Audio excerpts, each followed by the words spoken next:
민주당도 임기 말에 대통령한테서 등을 돌렸다. 이걸 보면 이게 바로 임기 말의 현상이구나. 이런 생각이 들고 이 점에서는 문 대통령도 그런 생각을 하겠죠. 근데 문 대통령 스스로도 임기 말 대통령으로서의 도덕성이 어떤 것이어야 한다. 다시 한번 좀 생각해 봐줬으면 좋겠습니다. TV 앞에 나서 계속 자랑하고 K 방역이 어쩌고 세계적으로 모범이 되고 이런 환자가 급증하고 하니까 뒤로 쓱 빠져버리고. 다음 주제는 임기 말 현상. 문재인 대통령 임기말, 또 정권의 임기말, 정부의 임기말, 그 임기말 현상에 대해서 말씀드리고자 합니다. 예.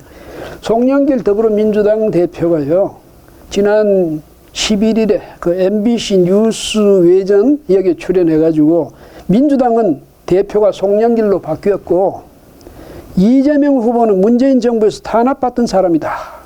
이러면서 거의 기소돼서 죽을 뻔했다. 장관을 했느냐, 국회의원을 했느냐, 이렇게 말했습니다. 근데 이제, 이 송 대표도 보면 사실은 정통 예? 그 문재인 정통 그 진영 아니죠. 예. 그 다음에 이제 이재명 후보도 사실 그렇습니다. 그런데 자기들이 그걸 탄압받았대. 무슨 탄압받았냐.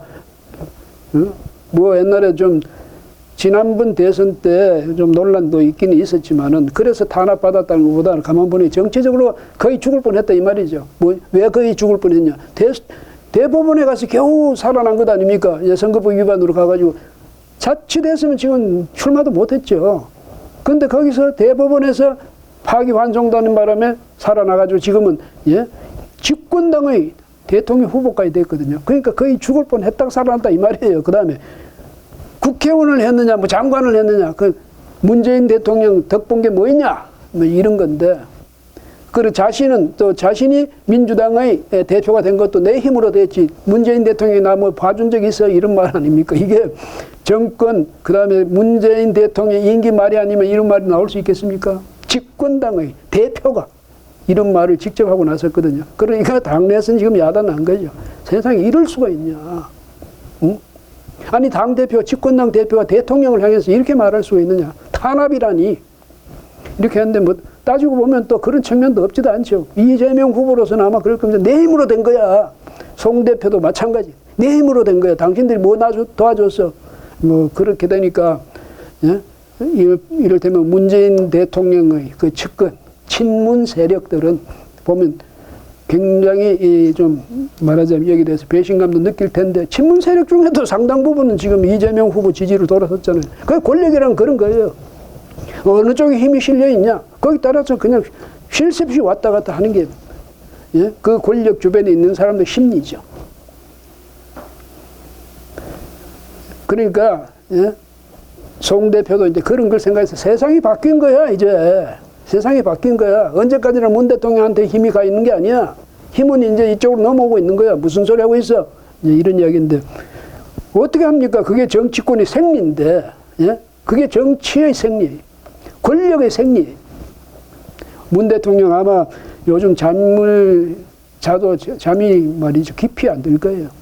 세상에 이렇게 인심이 이렇게 변하나 그런 생각도 들겠죠. 그런데 문 대통령 그거 섭섭해 할 일이 아니에요. 문 대통령이 대통령으로 들어갈 때, 그 청와대로 들어갈 때, 청와대를 접수했을 때,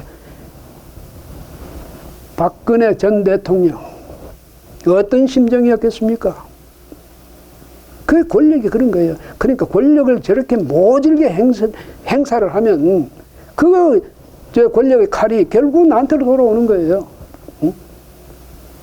문 대통령은 뭐, 나는, 보니까 그러대요. 나는 아무것도 뭐 그동안에 뭐 크게 책 잡힐 것도 없고 그냥 잘한 일 뿐이니까 나는 양산에 갔어. 양산에 지금 짓고 있는 그 집에 가서 아주 잘 지낼 거다 이렇게 기대를 하는 모양인데 정치권이 그렇습니까?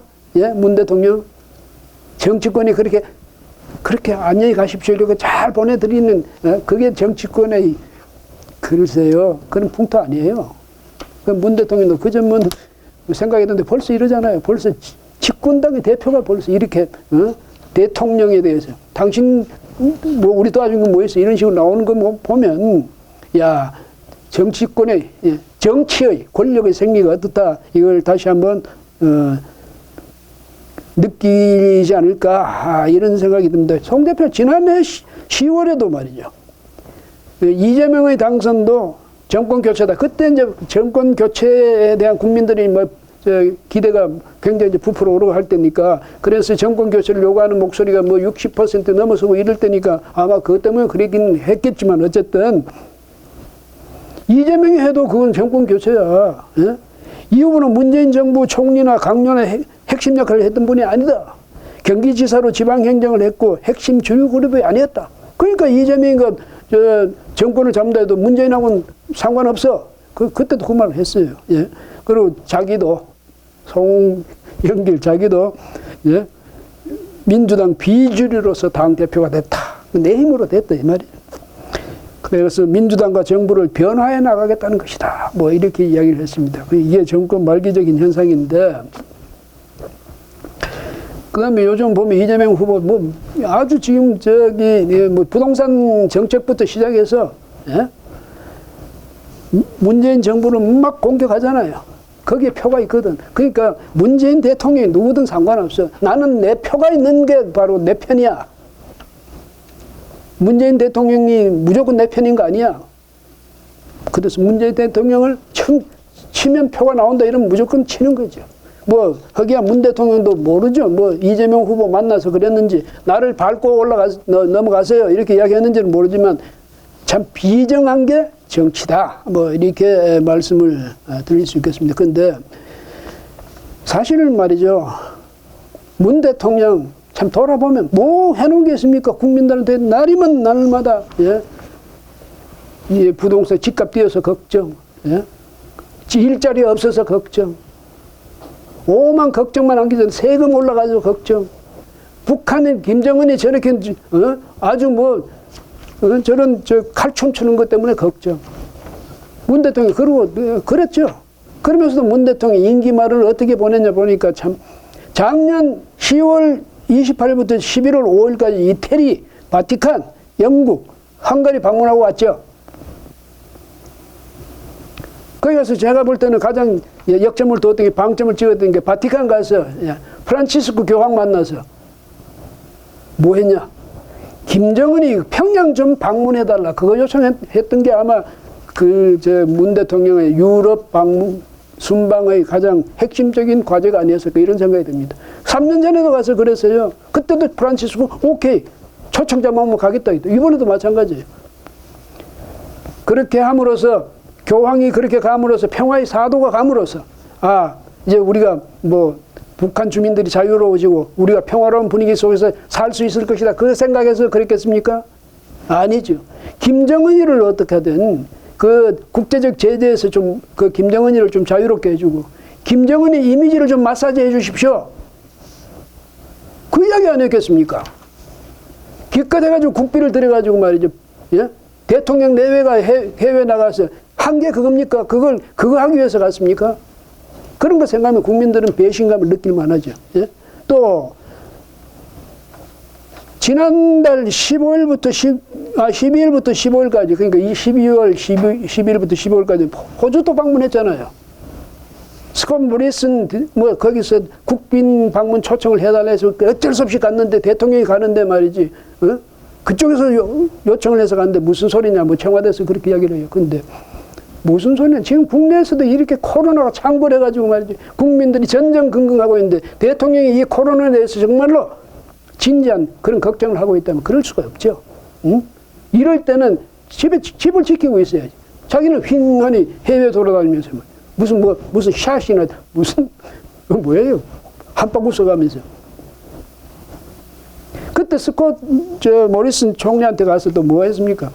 종전선언 또 역설을 했어요. 근데 기자회견을 보니까 거기서도 종전선언에 대해서 또 문 대통령이 역설을 하니까 모리슨 총리는 이렇게 이야기합니다. 한반도 문제를 해결해야 한다는 우리의 목표는 변함이 없다. 그렇지만은 타협해서는 안 되는 것이 있다. 바로 자유와 안정을 한반도에 구축해야 한다는 점이다. 그러면서 모리슨 총리는 오스트레일리아가 이 한국 문제에 대해서는 특별한 연구가 있다는 것도 강조를 했습니다. 포기해서는 안 될 게 있어요. 예?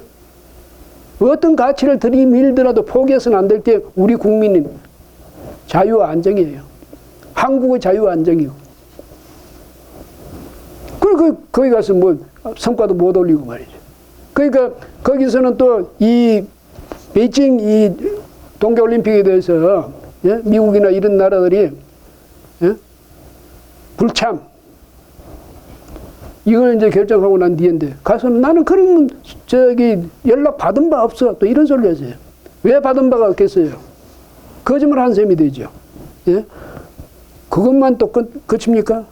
오는 22일부터 22일까지 오늘 벌써 출발했죠. 그래서 6박 8일간 일정으로 아랍에미레이트 연합 또 사우디아라비아 이집트 중동 3개국도 방문하러 갔습니다. 아니 저 임기 말에 대해서 말이죠. 뭐 이렇게 해외 나갈 일이 많습니까? 대통령이 해외 나갔는데 무슨 말이 많냐. 그 나라에서 오죽 오라고 자꾸 했으면 우리가 갔냐. 대통령이 가고 해외 순방 가고 하는 건 자기 결정이에요. 예? 얼마나 많은 나라, 세계 얼마나 많은 나라들인데 그 나라에서 전부 오라 가라 한다고 그렇게 하는 겁니까? 오라 하면 다 가는 겁니까? 임기 말에. 이건요, 옛날에 노무현 전 대통령, 그때는 임기가 2월 24일까지였죠. 근데 그 전에 10월 2일부터 10월 4일까지 평양 갔어요. 기어이! 왜? 내가 가서 아무리 합의를 해도 그거는 나는 이미 이제 임기가 끝나면 다음 정부에 넘겨줘야 될 일인데 기어이 갔어요. 가가지고 방대한 양의 14남북 뭐 정상선언인가 만들어가지고 우리 부담만 잔뜩 지우는 그런 합의를 한 데다가 그 정도가 아니고 그 나중에 그 뭐 대화록 나왔잖아요. 대화록 나왔는데 보니까 엄청스레 거기서 말이죠. NLL 아이고 사실 NLL 저거는 저 헌법에도 없는 겁니다. 뭐 저 온갖 김정일한테 예? 노무현 대통령 온갖 소리를 해가지고 그거 다 우리한테 덜미 잡히는 그런 여전을 남긴 것 아닙니까? 임기 말에 그 중요한 회담을 기어이 우겨서 가서 그건 뭐냐? 대목 박으러 간 거지. 내가 이렇게 해놓으면 차기 대통령이 누가 되든 이걸 둘러엎지는 못할 거다. 이런 계산이었는지 모르지만은 여하튼 임기 말에 이 사람들 왜 이랬습니까? 그렇게 되니까 어떻게 됐습니까? 여하튼 그 상황은 또 어떤 상황이었냐? 이미 열린 우리당 말이죠. 자기가 억지로 만들었던 열린 우리당 이미 이제 파탄이 나고 그 상황 속에서도 그랬습니다. 지금 열린 우리당 같이 그때 열린 우리당 같은 상황은 여당이 안 되지만은 그러나 민주당도 임기 말에 대통령한테서 등을 돌렸다. 이걸 보면 야 이게 바로 임기 말의 현상이구나 이런 생각이 들고 이 점에서는 문 대통령도 그런 생각을 하겠죠. 그런데 문 대통령 스스로도 임기 말 대통령으로서의 도덕성이 어떤 것이어야 한다. 이거 다시 한번 좀 생각해 봐 줬으면 좋겠습니다. 예? 뭐 자랑할 일이 있으면 나서가지고 TV 앞에 나서가지고 계속 자랑하고 K 방역이 어쩌고 세계적으로 모범이 되고 이러 뭐 이제 환자가 급증하고 하니까 뒤로 쑥 빠져버리고 그런 정도의 도덕성으로 대한민국을 이끌어 왔다면 거기다 해서 임기 말에 대해서 한 번쯤은 스스로를 돌아보는 그런 계기를 좀 스스로 좀 가졌으면 좋겠다. 이런 부탁 좀 꼭 드리고 싶습니다. 예. 이 주제는 여기서 마치죠. 예.